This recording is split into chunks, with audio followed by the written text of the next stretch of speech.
आदमी ने हमेशा औकात में रहना चाहिए.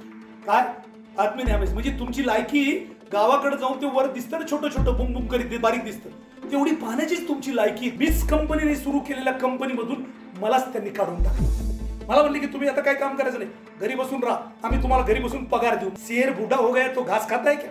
5 राज्य आंध्र, कर्नाटक, गुजरात, मध्य प्रदेश, महाराष्ट्र, गोवा आणि 17 ऑफिसेस. काय हजारो लोक माझ्या कंपनीत काम करत होते. 97% लोक फक्त पैशाच्या मागे पळतात, पैसा मात्र उरलेल्या 3% लोकांच्या मागे पळतो. मी तो 3% होतो. शिका स्पोकन इंग्लिश, पर्सनॅलिटी डेव्हलपमेंट आणि खूप काही इंडियाच्या टॉप एक्सपर्ट्स सोबत. आजच जोश स्किल्स ॲप वर आपल्या आवडत्या कोर्सची सुरुवात करा. Download the app today. दुष्काळी बीड जिल्ह्यातील एका मध्यमवर्गीय शेतकरी कुटुंबात जन्म.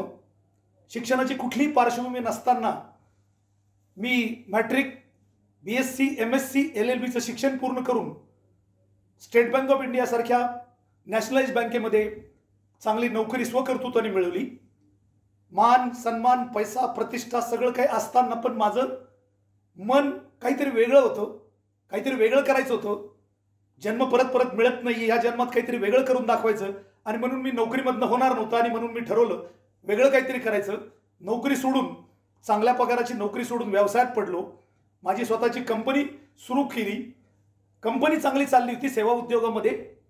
3 वर्षात कंपनीला चांगला चालू असताना माझ्याच कंपनीमधून माझ्या जोडीदारांनी मला कंपनीतून काढून टाकलं. होत्याचं नव्हतं झालं. काय परंतु बचेंगे तो और भी लढेंगे या न्यायाने मी परत एकदा बाउन्स बॅक व्हायचं ठरवलं. माझी स्वतःची कंपनी परत सुरू करायचं ठरवलं. अगोदर झालेल्या चुका दुरुस्त करून परत स्वतःची कंपनी सुरू करून त्या कंपनीच्या माध्यमातून मग मात्र फक्त जिल्ह्यापुरतं, राज्यापुरतं नाही तर भारतात नंबर 1चं काम केलं. त्या माध्यमातून फक्त एकच कंपनी नाही, मग दुसरी, तिसरी अशा मल्टी कंपन्या, अनेक कंपन्या माध्यमातून माझा व्यवसाय हा, मला असं वाटतं की प्रत्येक कंपनीचा करोडो रुपयाचा व्यवसाय जो चालू आहे तिथं, याच्या पाठीमागे एकच आहे की यशस्वीता हा माझा जन्मसिद्ध अधिकार आहे आणि तो मी मिळवणारच. ते यश कसं असतं, मला का मिळालं, त्या संबंधीच मी थोडंसं तुमच्याशी बोलणार आहे. नमस्कार, माझं नाव NB धुमाळ.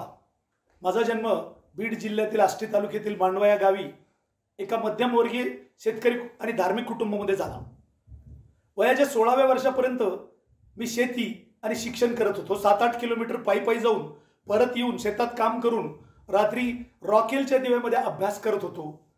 माझे आजोबा गावचे पाटील होते, त्यांच्याकडे 150 एकर शेती होती पण सगळी ड्राय होती, त्यामुळे शेतीतून काही होणार नाही आणि म्हणून माझे आजोबा माझे पहिले प्रेरणा स्रोत होते. ते मला नेहमी सांगायचे, काय सांगायचे की बेटा तुला मोठं व्हायचंय, तुला साहेब व्हायचंय आणि आपल्या दारात एक झिपडा आणायचे. अशा परिस्थितीमध्ये 1972 साली दुष्काळ पडला. दुष्काळामध्ये आम्ही आमच्या शेतात कोंड्या घातल्या, विहीर फोडली, घनगुट्याने विहिरी फोडल्या आणि त्यावेळेसची मॅट्रिक खूप जुनी 11वी खूप अवघड होती. आमच्या तालुक्याचा निकाल 10% पेक्षा जास्त लागत नव्हता.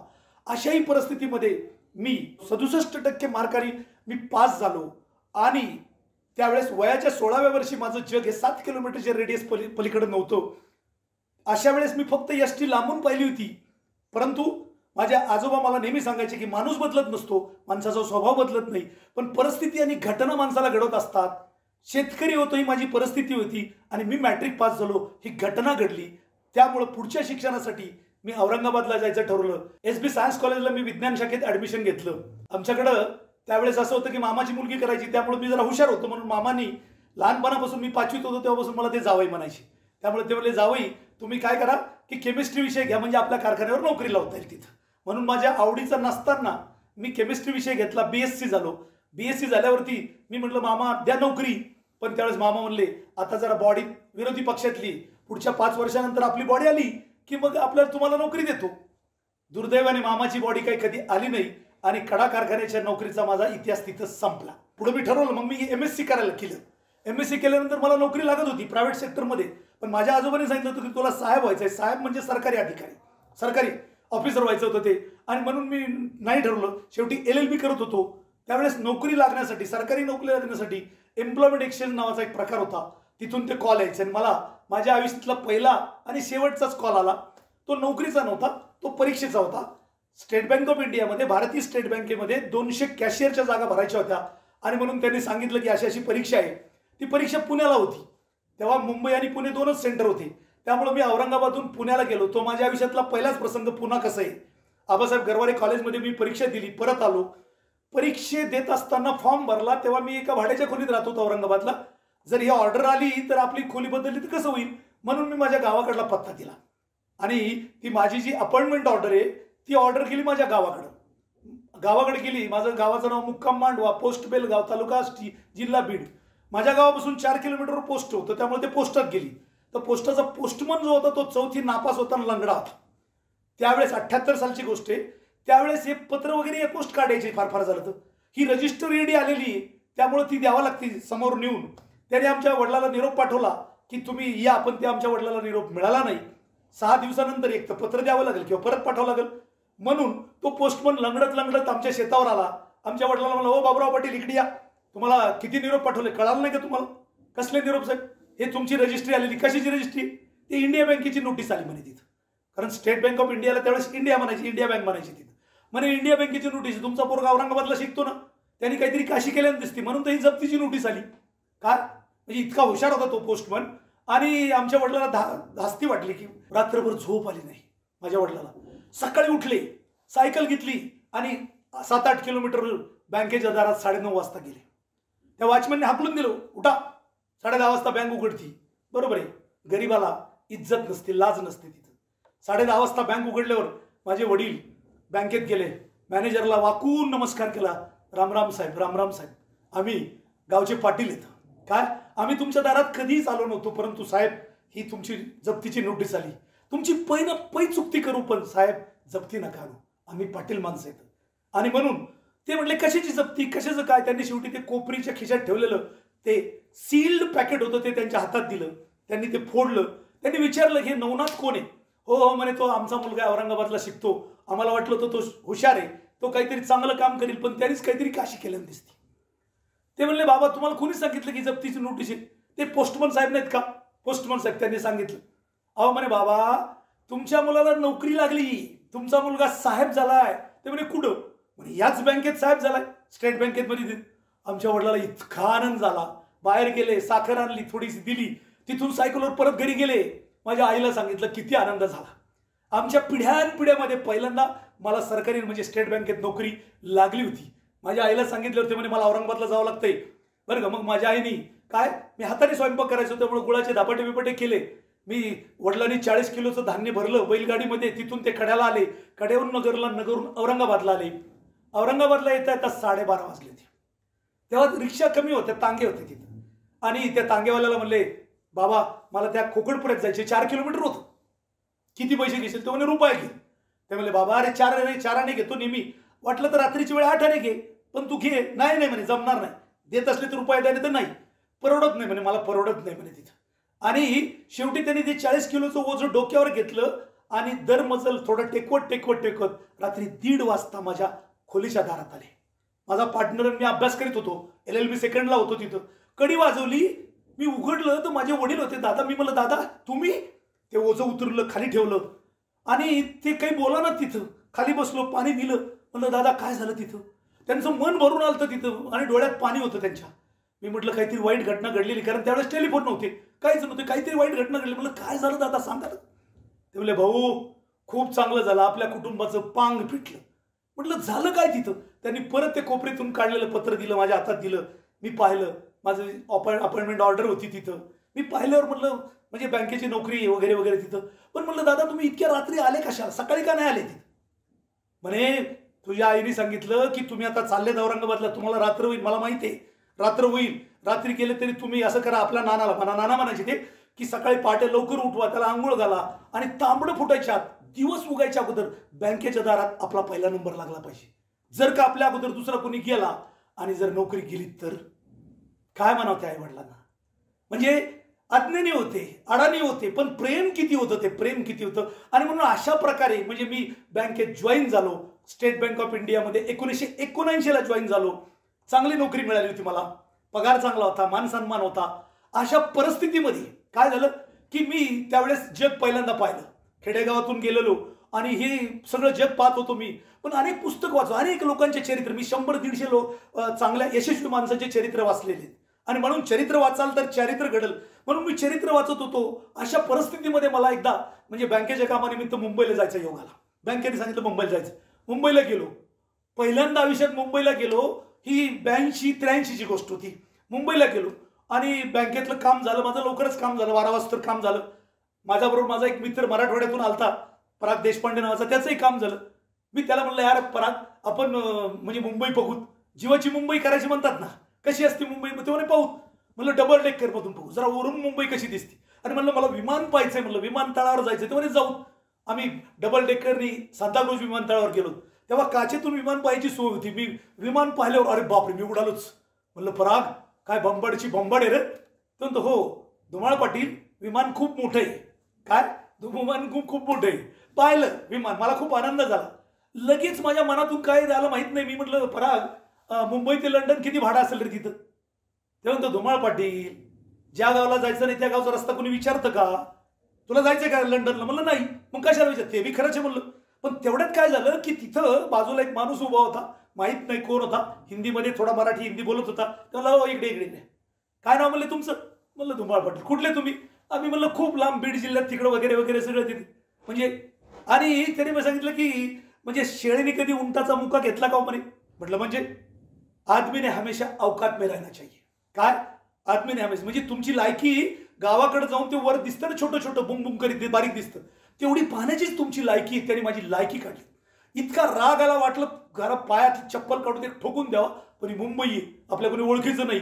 परंतु त्याच वेळेस काय झालं की मी त्या परत काचेतून बघितलं, त्या विमानात लोक चढत होते. चढणाऱ्या विमानातल्या लोकांना 2 हात 2 पाय 2 डोळे होते. मी माझ्याकडे पाहिलं, मलाही देवाने 2 पाय 2 हात 2 डोळे दिले. ते विमानात बसतात आणि मी नाही का? त्यांच्याकडे पैसे आहेत, माझ्याकडे पैसे नाहीत. मी बिरबलाची गोष्ट ऐकली होती, वाचली होती, ए बी दिन जाएंगे. म्हणलं काय हरकत नाही, ए बी दिन जाएंगे. एक दिवस, एक ना एक दिवस तरी विमानात बसल्याशिवाय राहणार नाही. आपलं इथलं पुढचं जीवन म्हणलं आता विमानात बसण्यासाठी. परत आलो आणि नोकरी चालू होती. काय नोकरी चालू असताना माझ्या एक रिलेटिव्हकडनं माझ्याकडे एक साईड बिझनेसची ऑफर आली. इन्शुरन्स आणि सेव्हिंगची कंपनी होती. त्या कंपनीत मी माझ्या मिसेसच्या नावावर एजंट झालो, काम करायला लागलो. आणि काम करता करता खूप काम केलं. दिवसभर बँक, संध्याकाळी सकाळ संध्याकाळ, शनिवार रविवार. आणि 84चं साल उजडलं. मार्च 84चं माझं एका महिन्याचं उत्पन्न, कमिशन माझ्या मिसेसचं नावाचं 11,000 रुपये मिळाले. किती? मला पगार होता 3,000 आणि मिसेसचं उत्पन्न 11,000 रुपये. 11,000 रुपये. मला इतका आनंद झाला. मी म्हणलं आम्ही पाटील माणसं आहेत. काय तर एक तर पाटलांना जास्ती पैसे मिळत नाहीत, पण मिळाले तर ते खर्च करायचं त्यांना सांगू नका. ते पैसे फुकतात. काय करतात म्हणजे फुकतात म्हणजे बिड्या फुकतील, सिगरेटी फुकतील, दारूत फुकतील, जुगारीत फुकतील. नाहीच काय जमलं तर ते कला केंद्रावर जाऊन फेटे फुकतात ना, उडवतात ते तसं. म्हणलं मी पाटील आहे, पण मला इथं नाही फुकायची, मला हवेत फुकायचे, बुंगमध्ये फुकायचे. प्लॅन केला. काय तोपर्यंत माझं लग्न झालं होतं, तोपर्यंत मला एक मुलगा झाला 11 महिन्याचा. मी ठरवलं काय, आणि मग विमानात जायचं. औरंगाबादहून हैदराबादला गेलो आणि मग हैदराबाद ते तिरुपती बुंग, तिरुपती ते मद्रास बुंग, मद्रास ते बेंगलोर आणि बेंगलोर ते पुणे बुंग आणि बुंगच. 11,000 रुपये मी हवेत फुकले. पण त्यामुळे जो कॉन्फिडन्स बिल्टअप झाला ना, मग म्हटलं आता काय पाठिंबा करायचं नाही तिथं. आणि असं काम केलं. असं काम करत असताना आता मला असं वाटलं होतं की पैसे खूप मिळत होते मला, बरं का, पण मला माझ्यासाठी काहीतरी करायचं होतं. पण काय करावं हे कळत नव्हतं. मला बिझनेस करायचा होता, नोकरी करायची नव्हती हे ठरवलं होतं, पण काय करावं हे कळत नव्हतं. अशा काळामध्ये आमच्या बँकेने काही अडॉप्टेड केलेले काही व्हिलेज असतात, काही खेडे असतात, ती दत्तक घेतलेले, तिथं जावं लागतं. शेतकऱ्यांना कर्ज देणं आणि पैसे वसूल करणं, deposit accepting the money, lending the deposit हे बँकेचं काम असतं. तर त्यामुळे मी शेतकऱ्याकडे जात होतो. असं करत असताना मी 1-2 महिन्यांनी परत गेलो. माझ्या असिस्टंटने मला ती यादी दिली. गावात गेलो. म्हणलं पाहिलं तर एक शेतकरी होता, त्याचे तेवढेच पैसे होते. चला म्हणलं बँकेची मोटरसायकल झाडाखाली लावली, गेलो. पत्रे होते तिथं. ते समोर एक म्हातारी बसले होते. 3-4 मुलं खेळत होते. आणि त्या घरातून एक बाई, अराउंड 25 वर्षाची बाई असेल, ती बाहेर आली. तिने ओळखलं, हा बाबा कोण आहे, कशासाठी आलेला आहे. आणि मला पाहिल्याबरोबर तिने मोठ्याने रडायला सुरुवात केली, मोठ्याने हंबरडा फोडला. काय? मी म्हटलं पैसे मागायच्या अगोदरच असं झालं, काय झालं? मग चौकशी केल्यावर असं कळलं की 1 महिन्यापूर्वी तिचा नवरा एका अपघातामध्ये तो मेला होता. ॲक्सिडेंटल डेथ झालता. आणि सासू सासरे गावाकडे लवकर लग्न होतात 18व्या वर्षी, 25 वर्षामध्ये 3-4 मुलं झालेले. एवढं सगळं तिच्यावर तर आबाळ कोसळलेलं असेल तिथं. आणि मी परत पैसे मागायला गेलो, नोटीस घेऊन गेलो. त्यामुळे तिला वाटणं साहजिकच आहे. आणि तिनेही शेवटी रडायला सुरुवात केली. मला कळालं. मी त्यात सांत्वन केलं. म्हणलं ताई माई सोडून द्या ते आपल्या मुलाकडे पाहून जगणे वगैरे वगैरे. आणि तिथून मी परत आलो. खूपच त्या घटनेने माझ्या जीवनामध्ये इतका बदल झाला काय की ही घटना घडली होती. मी माझ्या बॉसला म्हणलं की सर सिच्युएशन खूप बॅड आहे, मी त्या अर्ज लिहून आणतो, सही करतो, ती सही आणतो, अर्ज आणतो, तुम्ही फक्त रिकमेंड करा, हेड ऑफिसला पाठवू, काही माफ झालं तर झालं, नाही झालं तर. त्यावेळेस मला 11,000 रुपये पगार होता आणि त्याने मला सांगितलं आप एक काम करो, साउथ इंडियन होता केरळी, आप एक काम करो 11,000 रुपये तनख्वाह है, 40,000 का लोन 60,000 हो गया है, तो 5,000 रुपये हर महीने डिडक्ट करेंगे तो 1 साल में 1 वर्षात ते लोन फिटून जाईल और आपको तसल्ली मिल जाएगी. म्हणलं sir whether it is practically possible. मला 2 मुलं येतं, मला गावाकडे पाईपलाईन केलेली आहे, ट्रॅक्टर घेतलेला आहे, त्याचे हप्ते भरतोय मी, आणि ही एक केस नाही ना, अशा किती केसेस असतील त्या.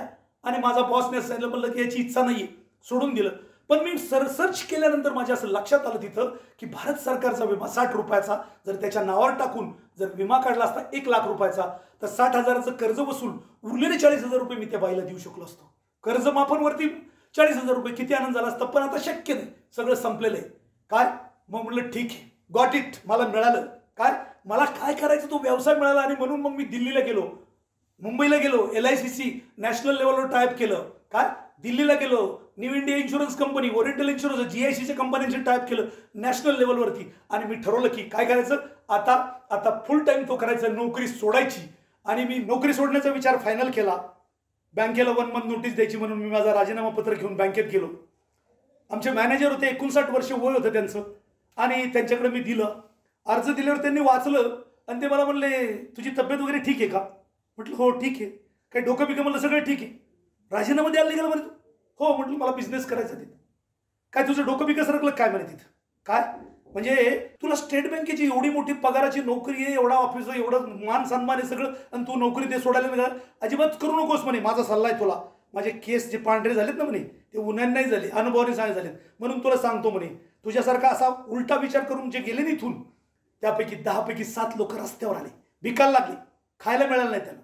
2 लोक फक्त ब्रेड अँड बटर खात होते आणि त्यातला फक्त एकच माणूस पुढे गेलेला आहे. विचार कर, मी ठेवून घेतो 10 दिवस, तू विचार कर. तू नाही आला तर तुझा राजीनामा स्वीकारला असेल त्यात काय प्रॉब्लेम नाही काय, पण विचार कर 10 दिवस. मला तुझ्याबद्दल खूप तळमळ वाटते की तू चांगला आहेस आणि तू चांगला हँड आहेस, बँकेसाठी बी चांगला आहे सगळा, तुझा रिपोर्ट म्हणजे खूप चांगला एक्सलंट आहे, कामाच्या बाबतीत आहे, म्हणून तू नोकरी सोडू नये अशी माझी इच्छा आहे, विचार कर. म्हणलं ठीक आहे. गेलो घरी, 9 दिवस विचार केला आणि 10व्या दिवशी सकाळी गेलो बँकेत. मे आय कमिंग सर. म्हणे ये. गेल्यावर नमस्कार केला. मी सांगितलेला मुद्दा तुला पटला वाटते, फाडू का राजीनामा काढला, फाडून टाकू का, लाग कामाला. म्हटलं थोडं थांबा सर, थोडं थांबा. काय म्हटलं सर तुम्ही जे सांगितलं त्यामुळे मी इतका बेचैन झालो, इतका बेचैन की मला रात्र झोप नाही. काय कसं होईल आपलं, तुम्ही सांगितलं ते तसं, मला तर असं करायचं, काय होईल काय होईल. शेवटी काल रात्री पहाटे 3 वाजता मला झोप लागली. 3 ते 5 या दरम्यान मला एक स्वप्न पडलं आणि कोण होते माहीत नाही, परंतु ते माझ्या स्वप्नात आले आणि त्याला मला सांगत होते ते की जे तुम्ही सांगितलं ना 10 पैकी 7 लोक रस्त्यावर येतात, भीक मागतात, 2 लोक फक्त ब्रेड अँड बटर खातात आणि एकच माणूस पुढे जातो. तर ती कोणीतरी व्यक्ती मला सांगत होती की तो पुढे जाणारा एक आहे ना तो तूच आणि तूच. त्यामुळं म्हटलं सर तुमच्या पाया पडतो, जे व्हायचं असेल ते होऊ द्या, मला असं वाटतं की तो एकच आहे, म्हणून मला न माझा राजीनामा स्वीकारा, मला मुक्त करा तिथं. असं म्हटल्याबरोबर ते लगेच त्यांनी काय केलं, 180 डिग्रीमध्ये लगेच टर्न घेतला. म्हणे बेटा तू नक्की जीवनात यशस्वी होशील म्हणे, तू काय प्रॉब्लेम नाही, माझा तुला आशीर्वाद आहे. मी त्यांच्या पाया पडलो आणि बाहेर पडलो. बाहेर पडल्यानंतर मी असं ठरवलं की आता म्हणजे या कंपनीशी टायप करायचं केलेलं आहे, तिथं कंपनी सुरू करायची. पण कंपनी सुरू करायची तिथे इतकं सोपं आहे का, अवघड आहे का. म्हणजे मराठी माणसं फार झालं तर शेती करतात, शेतीवरून नोकरीपर्यंत जातात, व्यवसायामध्ये कोणी डेअरिंग करत नाही. आणि मी तर डायरेक्ट प्रायव्हेट लिमिटेड कंपनी चालू करायला निघालो होतो. कसं व्हायचं आपल्याला भीती वाटत होती आणि म्हणून मला सगळा कन्सेप्ट पक्का होता, करायचं मिळणार, याच्यात यश मिळणार त्याच्यातही खात्री होती, पण डेअरिंग होत नव्हती. म्हणून माझ्या अगोदरच्या कंपनीमध्ये माझ्याबरोबरचे जे माझे मित्र होते, 2-3 मित्र होते, मी त्यांना बोलवलं, ते तयार होत नव्हते. त्यांना म्हणलं तुम्ही फक्त मला सपोर्ट करा, काही चिंता करू नका, मी आहे म्हणलं ते. आणि कंपनी सुरू केली, त्यांना धरून कंपनी सुरू केली. काय आणि कंपनी सुरू केली, कंपनीचं काम सुरू झालं. 3 वर्षामध्ये कंपनी स्टेट लेवलवर गेली, 5 करोड रुपयाचा टर्नओव्हर व्हायला लागला. काय 5 करोड इतकं. तेवढ्या दुर्दैवाने काय झालं की माझ्या एका मित्राला, पार्टनरला, तो जो होता एका मित्राला, त्याला घशाचा प्रॉब्लेम झाला, बोलता येईना, दुसऱ्याला हार्ट अटॅक आला, त्यावेळेला तो घरी. मी म्हटलं चिंता करू नका, आपल्याकडे असं आहे की जेवायला बसल्यानंतर घास मोजायची आपली परंपरा नाही, मी आहे म्हणलं, तुम्ही चिंता करू नका. त्यामुळे मी फिरत होतो, मार्केटिंग करायचो, ॲडमिनिस्ट्रेशन करायचो, सगळंच करायचो. ते बसून होते ते सगळं. परंतु काय की विनाशकाली विपरीत बुद्धी त्यांना आली आणि त्यांनी ते काय केलं की त्या बिलामध्ये काही खोटे मोठे बिलं त्यांनी लावले, फ्रॉड करायचा प्रयत्न केला. माझ्या निदर्शनाला मी झापलं. काय केलं? चुकलं म्हणे, आम्हाला पैसे लागत होते. एक जण म्हणला मला पैसे पाहिजे होते म्हणून मी केलं. अरे म्हणलं तुम्ही ज्या फांदीवर बसलात तीच फांदी तोडायला निघालात का? तुम्हाला पैसे पाहिजेत मला मागायचे, म्हणलं मी दिले असते ते. शेवटी ते गप्प बसले. परंतु काय झालं, मी बाहेर असताना त्यांच्या डोक्यात वेगळेच विचार यायला लागले. मी कंपनी सुरू करताना आणखीन एक गोष्ट घडली होती. विश्वास आणि विश्वासघात कसा असतो तो मला सांगायचा आहे. आम्ही अगोदर जे काम करत होतो ते माझ्या मिसेसचं नाव होतं सुनंदा धुमाळ. माझा दुसरा मित्र त्याचं नाव सुनील, एकाचं नाव सुरेश. असे तर त्या माझ्या एका मित्राने मला सांगितलं की आपल्याला यश पाहिजे ना. हो यश पाहिजे, पण त्यासाठी एक काम, त्यावेळेस यश मिळालं त्याचं कारण होतं काय, स स स स कुंभरास. म्हणलं म्हणायचं काय, ते म्हणजे करते धरते तुम्हीच आहेत, पण जर ताईंचं नाव दिलं तर 0 मिनिटात मी दिलं. काय केलं, नाव दिलं, कंपनी सुरू केली. मी म्हटलं की कंपनीला खूप यश मिळालं तिथं काय. परंतु विश्वास आणि विश्वासघात कसा असतो. एका फाईन मॉर्निंगला एका दिवशी ते म्हणे आपली बोर्ड ऑफ डायरेक्टरची मिटिंग घ्यायची. म्हणलं हा ना, डायरी चला लगेच सुरू, आपणही काय बोर्ड बरं का. ते मला त्याच्यापैकी एक जण मला नाही उद्या दुपारी 2 वाजता मिटिंग ठेवलेली आणि ताईंना मिटिंगला पाठवा कारण ताई डायरेक्टर आहेत. असं म्हटल्याबरोबर मला धक्का बसला. पायातली चप्पल काढून मारली तिथं. म्हणलं बदमाश हरामखोर म्हणजे. आणि तो काहीच बोलला नाही तिथं, शांत तरी काम अँड क्वाईट घरी गेलो. आणि मग ते ठरवलं की त्यांचे दात काय ते सगळे वकिलाला विचारून पाहिलं. ते म्हणे मेजॉरिटी इज द लॉ. तुम्ही मीच कंपनीने सुरू केलेल्या कंपनीमधून मलाच त्यांनी काढून टाकलं होतं. मला म्हणले की तुम्ही आता काय काम करायचं नाही, घरी बसून राहा, आम्ही तुम्हाला घरी बसून पगार देऊ. म्हणलं तुम्ही पगार देणार मला? शेर बुडा हो गया तो घास खाता है क्या? बरं का, अजिबात नाही. म्हणलं मला फुकटचे नको आहेत ते. पण करायचं काय, कारण कायदे सगळे त्यांच्या बाजूने होतं. शेवटी माझ्या एक वकील मित्रांनी सांगितलं की तुम्ही जर म्हणता मी केलं सोडून देते म्हणे. एक झाड लावलं त्याला फळं यायला लागले तिथं. अजून तुम्ही एक काम करा की चुका ज्या झाल्या त्या सुधारा आणि दुसरं झाड लावा, दुसरी कंपनी सुरू करा. दुसरी कंपनी सुरू केली. Acceptance and correction of the mistake are the first steps toward the success. चुकीचा स्वीकार करून सुधार करणारे माणसं यशाकडे जातात. हा सल्ला मला वाचण्यात मिळाला. तोच केला. ज्या चुका झाल्या त्या सोडून दिल्या, नवीन कंपनी सुरू केली. आणि सुरू केल्यानंतर एकाच वर्षात 3 वर्ष जेवढं कंपनी काम केलं तेवढंच काम माझ्या कंपनीने केलं. पुढच्या वर्षात त्या कंपनीच्या 3-4 पट केलं तिथं. आणि मग मागं बघितलं नाही, ऑल इंडिया परत नंबर 1. काय मी एकटा होतो, काय होतो, एकटाच काम करत होतो. माझी मिसेस आणि मी डायरेक्टर होतो तिथं. 5 राज्य, आंध्र, कर्नाटक, गुजरात, मध्य प्रदेश, महाराष्ट्र, गोवा आणि 17 ऑफिसेस. काय हजारो लोक माझ्या कंपनीत काम करत होते विमा सेवा उद्योगामध्ये. आणि त्यामधनं म्हणजे अनबिलिव्हेबल, काय अविश्वसनीय किती की मी म्हणजे 17 वर्षात म्हणजे 47 लाख लोकांना विमा दिला. काय केला, विमा सेवा उद्योग होता, नॉन रिफंडेबल होता. जी जनधन योजनेचा 12 रुपयात 2 लाख आहे ना, तसाच विमा तो 60 रुपयात 1 लाख होता. आणि मी 47 लाख लोकांना विमा दिला. त्या माध्यमातून 37,000 कुटुंबांमध्ये घटना घडल्या, अपघाती मृत्यू झाले, कोणाचं अपंगत्व आलं. त्या कुटुंबापर्यंत जवळजवळ 47 करोड रुपये त्यांच्यापर्यंत पोहोच करण्याचं भाग्य मला मिळालं. दुःखितांचे पीडितांचे अश्रू पुसण्याचं काम नकळत माझ्या हातातून केलं. आंध्रमध्ये तिकडे गेल्यावर त्या ज्यांना लाख रुपयाचा चेक मिळायचा ते पटापट पाया पडायचे. ते म्हणायचे साहेब तुम्ही देव माणसे हो बरं का. मी पैसे माझे नव्हते, भारत सरकारचे होते, मी मेडिएटर होतो फक्त तिथं. परंतु ते त्याचं समाधान इतकं वाटायचं तिथं. आणि याच माध्यमातून काय केलं म्हणजे अनेक, मी म्हणलं की ऑल इंडियात नंबर 1. मला दिल्लीला 2007 साली इंटरनॅशनल क्वालिटी एक्सलन्स अवॉर्ड मिळाला. मला 2009ला जेम ऑफ इंडिया, भारताचा हिरा. त्यानंतर अनेक आपले अण्णा हजारे मागचे कलेक्टर यांच्या हस्ते प्राईड ऑफ महाराष्ट्र, असे अनेक प्राइज. म्हणजे मागच्या यावर्षी दुबईला मला जीवन गौरव पुरस्कार किती मिळाले मला त्याच्याबद्दल विशेष महत्त्व नाही. माझा एक विश्वास आहे काय, अशा अनेक अप्स अँड डाऊन माझ्या जीवनामध्ये खूप गोष्टी घडल्या बरं का. आपण प्रत्येक वेळेस बाउन्स बॅक होऊन काय, अपयश यशाची पहिली पायरी नाहीये. मी सुरुवातीलाच आता सांगितलं तिथं अपयशाचा स्वीकार करून सुधार करणारे माणसं जीवनात यशस्वी होतात तिथं. आणि मी इतकं काम केलेलं असताना माझे मुलं पुढे मोठे झाले. त्याच्यानंतर मग मी वेगवेगळ्या व्यवसायात उतरायला लागलो. तिथं एक इथं मोठं लाईफलाईन मल्टी स्पेशालिटी हॉस्पिटल उभा केलं. त्यानंतर तो मुलगा डॉक्टर झाला, माझी सून डॉक्टर आहे, त्यांना ते हॉस्पिटल चालवतात. दुसरा मुलगा HDFC बँकेत मॅनेजर होता, त्यांनी त्याच्या माध्यमातून ते मला हॉटेल व्यवसायात उतरायचं आहे. इथं 4 स्टार 5 स्टार हॉटेल म्हणजे त्याच्या माध्यमातून जे ओपन केलं तोच करतोय तिथं. आणखीन म्हणजे LPG गॅस पंप आहे, कन्स्ट्रक्शन आहे, शेती आहे. काय असतं की एकही साधे सब सदे, एक साधलं की सगळं साधतं बरं का. 97% लोक फक्त पैशाच्या मागे पळतात, पैसा मात्र उरलेल्या 3% लोकांच्या मागे पळतो. मी तो 3%तला होतो. काय पॅशन जे असतं ते पॅशन आणि बाउन्स बॅक. अपयश चिंता करू नका. काय करा, अपयश मी म्हटलं की ते चिंता करू नका. पुढे जर गेलो तर यश का नाही मिळणार, मला मिळाले. आता तो नाव आय एम 65 आहे, परंतु अशा अनेक ज्या माझ्या कंपन्या येतात, या कंपन्यांच्या माध्यमातून किती करोडो रुपयाचा टर्नओव्हर होतोय, तो सगळा व्यवसाय होतोय, प्रॉफिट मिळतोय तो सगळं. पण मी आता माझं एक अनंत चॅरिटेबल ट्रस्ट नावाचं ते, त्या माध्यमातून मी अन्नछत्र, माझ्या आईवडिलाच्या स्मरणार्थ अन्नछत्र चालवतो. करोनाच्या काळामध्ये 45,000 टिफिन मी फ्री वाटले. 18-20 लाख रुपये मी फक्त चॅरिटी केली त्याची. तिथं आजही आमच्या इथं माझ्या माध्यमातून इथं रोज 200 लोकांना मी फ्री टिफिन देतो तिथं.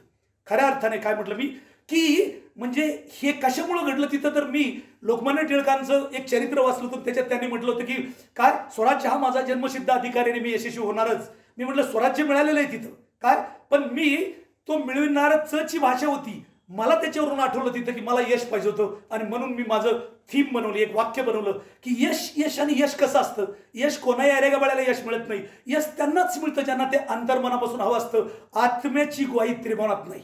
अंतर्मनाने जर पेटून उठलात ना तर nothing is impossible in the world. आणि म्हणून मी नेहमी म्हणत असतो, आजही परत म्हणणार आहे की यशस्वीता हा माझा जन्मसिद्ध अधिकार आहे, आणि मी यशस्वी होणारच. मी यशस्वी झालो, हे यशस्वी झालेत, तुम्ही काय यशस्वी होणार नाहीत. पण त्यासाठी काय, बडी सोच, खडी मेहनत आणि पक्का इरादा धरून जर काम केलं ना तर यश आणि यश तुमचं आहे. ते यश तुम्हाला मिळतंच मिळतं. जोस्टॉकने मला इथं बोलण्याची संधी दिली, त्याबद्दल मी जोस्टॉकलाही मी धन्यवाद देतो. आणि तुम्हा सगळ्यांना काय की तुम्हा सगळ्यांना मी कोटी कोटी शुभेच्छा देतो. आता जरा जागे व्हा, काय उघडा डोळे बघा नीट आणि जागे व्हा आणि यशस्वी जीवनात व्हा. त्या यशासाठी मी तुम्हाला कोटी कोटी शुभेच्छा देऊन मी आपली रजा घेतो. नमस्कार, जय हिंद, रामकृष्ण हरी, धन्यवाद. रिअल भारताच्या रिअल यशोगाथांनंतर जोश टॉक्स घेऊन येत आहे तुमच्यासाठी एक नवीन अनुभव शिकण्यासाठी आणि आयुष्यात पुढे जाण्यासाठी. जोश स्किल्स, ज्यावर डिटेल्ड आणि इंटरॅक्टिव्ह पद्धतीने कोर्सेसच्या माध्यमाने इंग्लिशमध्ये फ्लुएंट कसे व्हायचे, कम्प्युटर स्किल्स अशा कोणत्या गरजेच्या आहेत ज्या तुमच्या डेस्क जॉबमध्ये तुम्हाला बेटर करू शकतात, फायनान्शियल फ्रीडम म्हणजे नक्की काय आणि इंटरव्ह्यूची तयारी कशी करायची, अशा अनेक टॉपिक्स बद्दल तुम्ही शिकू शकता. आणि हे सगळं उपलब्ध आहे आपल्या माय बोली मराठीत. जोश स्किल्सवर देशातील नामांकित तज्ञ PDF, व्हिडिओ लेसन्स, असाइनमेंट्स आणि टेस्ट द्वारा 1,20,000हून जास्त स्टुडंट्सना शिकवत आहेत. आणि हे स्टुडंट्स त्याचा लाभ घेत आहेत आपल्या गोलसाठी, आपल्या नेक्स्ट नोकरीसाठी, आपल्या आयुष्यामध्ये सक्सेसफुल होण्यासाठी. तुम्हाला सुद्धा जर आपल्या आयुष्यात काहीतरी करून दाखवायचं आहे, काहीतरी बनवून दाखवायचं आहे, तर नक्की या स्किल्सचा उपयोग करून तुम्ही तुमचे गोल्स कॉन्कर करू शकता. तर आजच डाउनलोड करा जोश स्किल्स ॲप. आपण भेटूया आपल्या पहिल्या कोर्समध्ये.